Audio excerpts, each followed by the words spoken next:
Hello and welcome to NARC Live on Wednesday the 15th of September 2021, coming to you live from Norfolk on the east coast of England with Tammy M0TC. Hello. And me, Davey G7URP. Good to see you. On tonight's show, a look behind the scenes at the 2012 London Olympics Special Events Station, a world record attempt at the longest lecture by one of NARC's old friends, and this is live, it's happening now. And we find out what on earth this is. Any ideas online? We've had quite a few entries by email, but if you think you're desperate and you think you know, or you're desperate rather to reveal the answer, then put them on Facebook or on BATC now. But we start with very sad news, I'm afraid. Today I had a message to say that Steve Appleyard, G3 PND, has passed away. I'm especially sorry to those of you who were his friends, as this news will be a particular shock to you. The main reason I was told quickly was because I'd actually arranged to visit Steve and his friends at the radio club he founded at his home tomorrow. As many of you know, Steve had been diagnosed with motor neurone disease some years ago, but has been incredibly courageous and strong in dealing with it, even learning to use his feet to type and send Morse code as the disease progressed. Earlier this year, we featured him on this show in NARC Live in a getting to know with the story of his life in business, radio and electronics. Our thoughts and prayers are with Alison, his wife, his family and his friends at this difficult time. And if you would like details of Steve's funeral, please send me an email and I'll let you know as soon as I hear.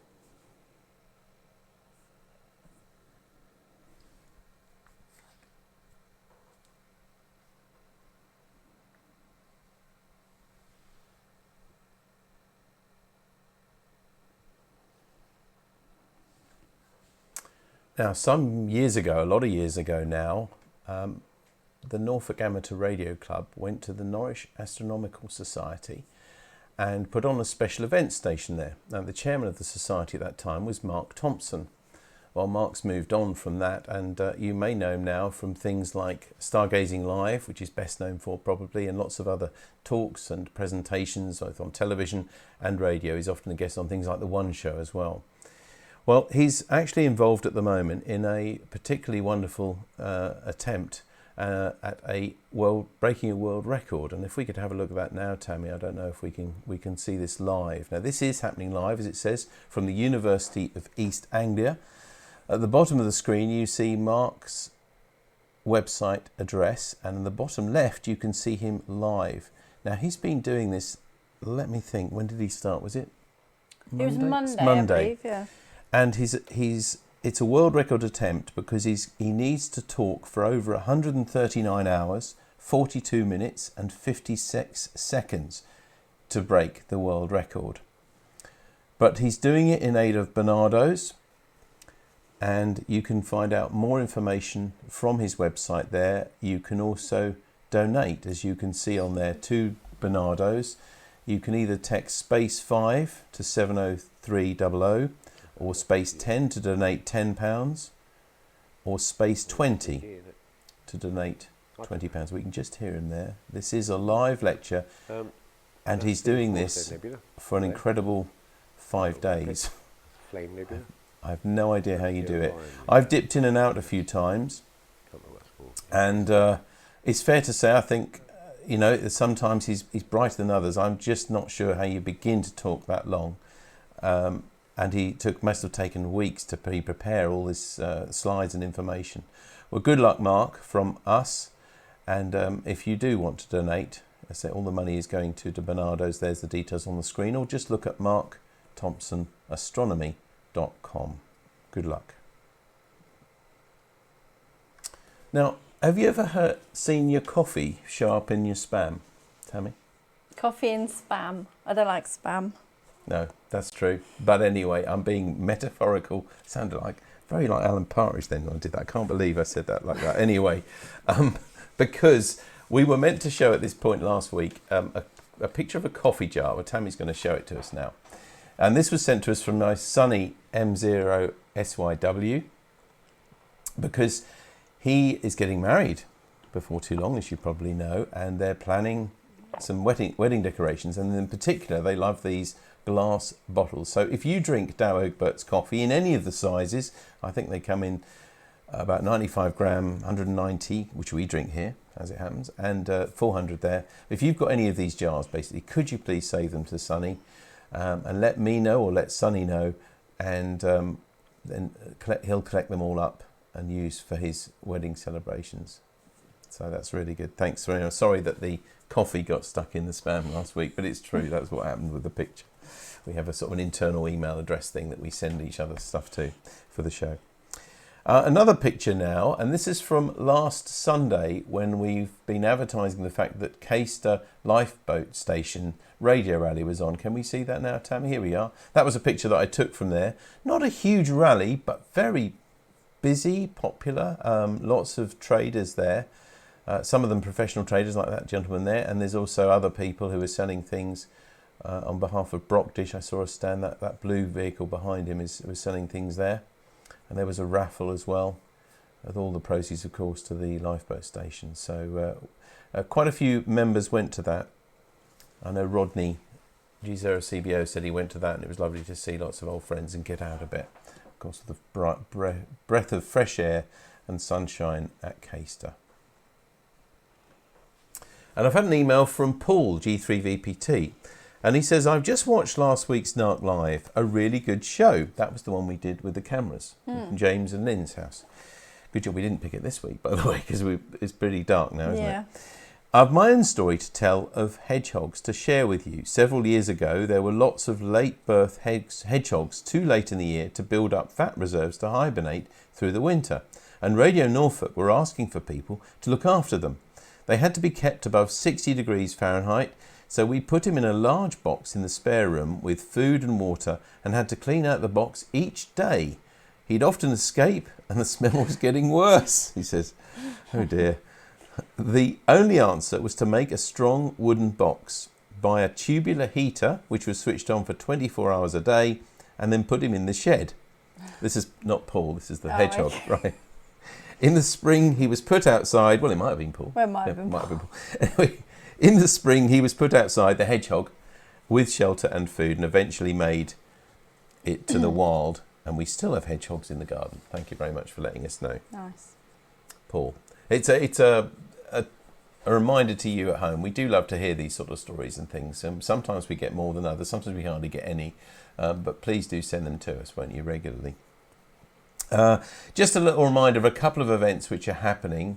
One in particular which is happening, which is the Sunday Fun Fox Hunt this Sunday. Now, we only sent direct information to those who've taken part in the other direction finding fox hunts, because I figured that they'd be the most people likely to take part. And this is purely for fun. It won't be televised or anything like that. But if you are interested in direction finding fox hunt and you'd like to do it, it starts at 11 o'clock this Sunday from Thorpe.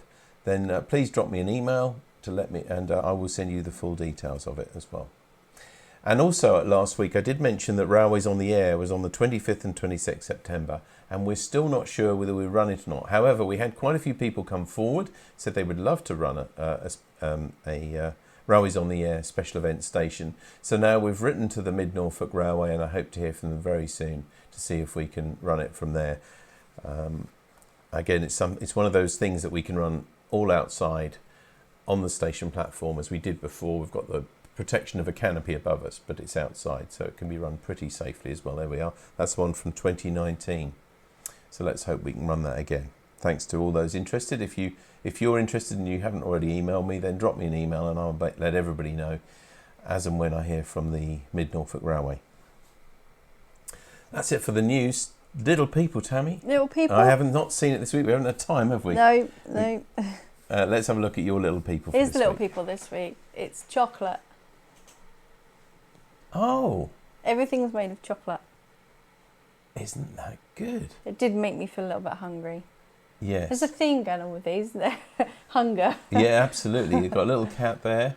Oh, I don't think the cat's made of chocolate. No, okay. We've got white chocolate thing there. Isn't that good? I wonder how they made the books, and I suppose they made little stickers. And yeah, just that is really good, as you said. Cool. It's using certain imagination. I like the upside down one there as a table. There we are. If you like that and other pictures like that, you can find them on miniature-calendar.com. Brilliant. Thank you very much. So please keep in touch with what you're doing. Send us anything for the show to this address, radio@dcpmicro.com. If you send it by 3 o'clock, and we can usually fit it in that show, and if we don't, we'll fit it into one soon afterwards. Oh, what happened there? What happened there? Did it do that on its own? I think I might have caught the mouse. Oh, okay. All right. There we are. There's radio@dcpmicro.com. Gets the stuff to us for the show. Now, we're going to come back to that part of the show, which is our competition, where we ask you, what on earth is this? Now, this foxed my good lady here, Tammy, and quite a few of you, I think. It's one of those objects which I think if you know it, and you know what it does. Anyway, let's have a look and see what people said. In no particular order. Mike, G8EY, says this week's is a Miller MKO2 cable stripping tool for round cables available from Farnell. Other distributors are available, he says. Bob G8SU says, hi David, my guess it's a pipe cutter or maybe a cable cutter. Pete G4RAV says, this is a wire stripper. I used one for doing various bits of cable to make them ready for 3-pin 13-amp mains plugs, but not specifically or exclusively. Once the skill of the spinning the tool around the cable has been mastered, it was really handy for bulk jobs, but maybe a little awkward for the one-off job. Sunny M0SYW says he thinks it's a rotary wire stripper. He'd got one on his desk which was similar, not the same, but that's what that one did. Rodney G0CBO said, I think possibly a tool for stripping the outer sheath on coax and multi-core cables. When I was working on site electrical fitting, we used a larger version of this tool for stripping large diameter cables. Bob G6PWS said he thinks it's an Ethernet cable stripper. Kevin M0UJD says it's a cable stripper, saves your fingers from the knife. Tom Miller says your latest item is a tool to cut insulation from a multi-core lead. Rotate it to cut the circumference and then press the button and run to the entire desired length along the side. Reckons a lot of members will get it, he said. Mark Ribbon says that's a tool for stripping the outer sheath from circular multi-core cables. Careful adjustment of the blade depth allows separation of the sheath without nicking the inner cores. A brilliant tool it is too, although I've never seen such an antique example. I suspect that one was used in the wiring of Noah's Ark, which was probably done by one of your members. For such a simple thing, they're a rip-off price, but once used, you'll never go back to the Stanley knife method. Everyone should have one. And there's modern equivalents from RS and things, he said. So, that's it. I happen to have one here, a real one. What on earth is it? Well, I'm going to reveal. The person who sent it, by the way, was Steve G3EVA, so thank you very much, Steve, for sending it. And I do happen to have one of these, and it is one of those tools, I think. Once you see it, now you know what it is as well, because you didn't know, did you? I had a good look Actually, earlier. can you just put your little finger out and I'll show you how it works? No. All right. I did wonder if it was something to do with cable, but I was intrigued by the little press bit in the middle where the blade like spins round. Yeah. So actually, I don't quite know why you'd want to spin the blade though. Can I show you? You can. We've set up a little camera in the corner here, and in my special drawer, which Tammy always fears because it's always got things that she doesn't know about, because I didn't want to give her a clue, I've got a couple of bits of cable here. One's a bit of coax cable and one's a bit of mains cable. And if you like to put the camera on here, this is when it'll all go wrong. Never do live demonstrations, they say. So this is it. This is the tool. And actually, before I do it, I will just show you a close-up of what it does. So there's the bit there. Now, what you couldn't see from the picture that Steve sent in is that this bit moves up and down. That's the first clue. So the cable actually goes through there. Now, if when I do that, you can see, hopefully, there, let me see, get that to a good angle, you can see there's a blade in the middle, right in the middle of that little piece there. And this bit I can rotate to expose more or less of the cable. Okay? The button that everybody talked about, again, I'll hold it a bit closer if I can, is here. And if you have a look carefully at the blade, can you see that shining there on the lights? the blade turns around 90 degrees. And this is how it works, and this is when it all goes wrong. So firstly, you get your piece of coax and you put this around the coax there. I'm just seeing if that's the right camera angle. We haven't got cameramen and camera ladies and things in here, so this is the best I can do really. So you plug the cable in there. I have already set this up for this. This is a piece of coax, RG58. First thing I want to do then is cut a circle around the outside, which you'd normally use with a Stanley knife or something like that. So I'm just going to turn that. I'm holding the cable still. I just turn that round a couple of times. So that's now hopefully made a cut all around the outside, but not getting deep enough to cut the braid. Now this is the bit where you press the button. I'm doing this cack-handedly, but I'm going to press it anyway. This will move the blade 90 degrees to come in line with it, and then if I use this carefully, it should make a split in the sheath. So now you can see, and it did half pull that off now. I hope that's done it anyway. Yeah, you can see, can you just see that? That this made that when I turned that, it pulled the sheath away. There we are. It made that cut. So the first cut the circumference round there, and when I pushed the button and slid the tool away, it cut that slit so that you can safely bring a bit of insulation away. And I think you'll agree, I'll show you that there. It's pretty good. I've got my autofocus on my camera praying that it will make it. Maybe not. Anyway, that is, I think, intact. It hasn't damaged any of the cores.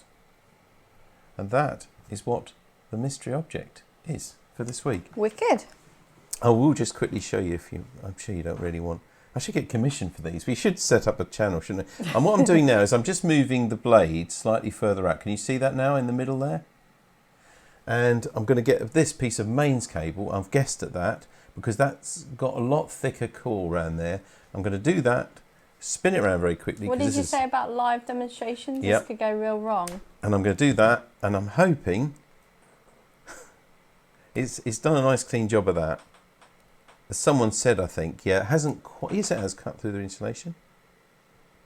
There we are. You can see how it just pulls that off.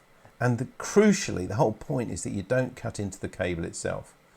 As someone said, to set it up for individual cables may not be worth it, but if you're doing a lot, that's a brilliant tool. I was surprised though, about £30. Really? So they're not as cheap as maybe they were originally. I've had this absolutely for as long as I can remember. This is actually an RS one, but you can buy them. I mean, Mike, I think it was, who told us exactly what make it was. It was a Miller. Anyway, I think we've probably done quite enough of an ad. I think you've done enough of an ad, yep. What should we call it? Not QVC, what should we call it? DCP? Dave, DC. Dave's shopping channel. Anyway, thank you very much for sending that in, Steve. There we are. Can we see my face rather than my hands? No, we're actually going to see this week's mystery object. Oh, of course. Okay, let's go and have a look at what. So what on earth is this? Now, that's a bit different. What on earth is this, or what on earth is this for? I'm not going to give you any clues. The only thing I would say is that it has a particular use for a particular person, and thankfully, I've never seen one in use. That you personally, or the person who sent it in? That's all I'm saying. You will not drag any more from me. All right, if you know what that object is, or you can use your imagination to guess what that object is, send your answers to radio@dcpmicro.com by 3 o'clock next Wednesday, and on next week we'll tell you what it is. Not so easy, that one, is it? But then I think there's 100 things you could use it for. So let's hear from you. Okay, just time to tell you what's happening on your club next week. So on Sunday we've got the GB2RS news at 7 o'clock on GB3MB. On Monday the 20th of September it's our Monday Night Net at 7:30. We need a host, so if you're up to doing that, it's very easy. You basically just keep a list of who comes on and hold it. So I hope you'll be able to help with that. At 8:30 is the traditional 80-metre CW net. And next Wednesday, here, the 22nd of September, here on NARC Live, it's an evening we need your help. It's a photography night. I did mention it a couple of weeks ago. That's one of the photos that we took. You don't need to have a fantastic camera because we're doing this over TV.